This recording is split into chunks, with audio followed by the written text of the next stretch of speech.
I love this question because people get it wrong for a really preventable, stupid reason. And you got to pay attention. If you got this wrong for this reason, I'll show you at the end. Totally on you. Entirely your fault. You should have seen this coming. So what do we have to do here? Maybe it's a little hard to interpret what's going on. If we got it wrong because we were confused by the question, that's a little bit more understandable. But really, this is just fancy math jargon for let's find where two things intersect. One of the things is f, our parabola, which is thankfully graphed for us. That makes our lives a lot easier. We also need to graph a line, which we can do. Lines are easy, right? Because they follow y equals mx plus b. So we've got a b and we've got a slope, right? So we're going to use that. And then ultimately when they say we want f of a is equal to g of a, that is a fancy way of saying where does f, the parabola, and g, the line, where do they intersect? So a lot of weird math words, but very simple math concepts that everyone should know. So let's graph that line, right? So let's take a look here. Let's use green to do that. So I always start with the y-intercept, b, 10. Most of you will do the same thing. That's great. And then we need to know the slope. Well, in this case, negative x means that there's a slope of negative 1. Because it's the number in front of the x, that's the m. We don't write 1, but it's there. It's a hidden 1. It's there because it doesn't affect the value of what's going on, because 1 times x is just x. So we don't write the 1, but the negative is part of it. So we're going to draw the slope. Now, the way that I learned is I do rise over run, right? So if the slope is negative 1, I can go to the right 1 and then down 1, right? I can put the negative in either place. I'm going to put it on the bottom because it's going to be the direction I want to move.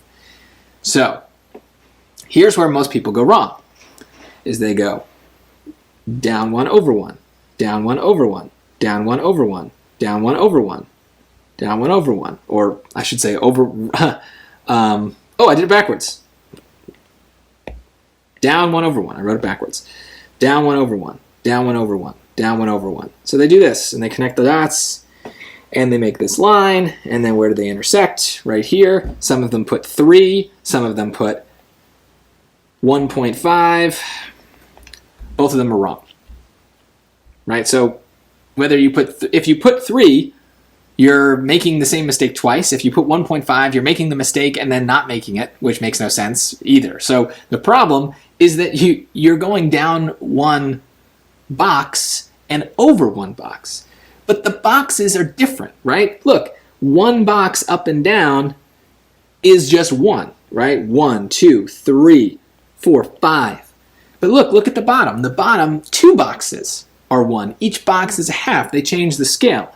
So what should we do? If we want to go down 1 and over 1, it really means going over 2 boxes.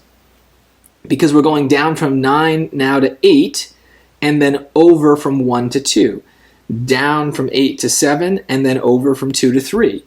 Down from 7 to 6, and then over from 3 to 4. Right? So we can do this the whole way. And even though it's a slope of negative 1, it's going to look like a different slope because the scale is wrong. Or the scale is different, not wrong, just different. And that's going to get us 2 different answers. We could put 2, right? Or we could put 8. Both are valid. Both are valid answers. So there we go. Not so bad. We all know how to graph lines, hopefully. But the SAT does the same thing here that they do in lots of places. They take what you normally do and they twist it up. Not a lot, but enough to catch you off guard. Because you're not thinking about the specific situation. You're in robot brain mode and you're just kind of doing it, right? You count boxes. That's what you've always done. You don't even think about what the boxes mean because you're a robot and thinking is not what you were programmed to do. But the SAT requires you to think, and especially as we get through a question, right? This is maybe a sense the difficulty kind of situation.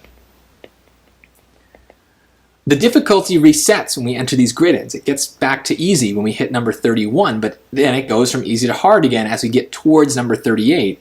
And number 35 is where I'd expect things to be kind of tricky. Maybe it's not impossible, but it's definitely a place where there might be some sort of trap that I could fall for. And there it is, right? There's the trap, is messing up the scale of the graph. So you got to pay attention to what question you're on. If you get later in a section and you find that you're just kind of breezing through a question, that's not a great sign. Maybe you're right, but you at least have to consider that you might be missing something. And any time that the SAT gives you a graph, check the scale. I don't care if it's a graph that's pretty normal looking, like it's kind of just 2 lines or something like that, or if it's got a story attached. Always look at the scale, because they purposely change it when they know you're not going to be paying attention, and they catch you on something that you shouldn't have lost points on. You really got to check that every time, the scale. So if you got it wrong because you picked that point, shame on you. You should have known that was coming. They do it all the time. Be prepared. Don't lose points for stupid reasons like that.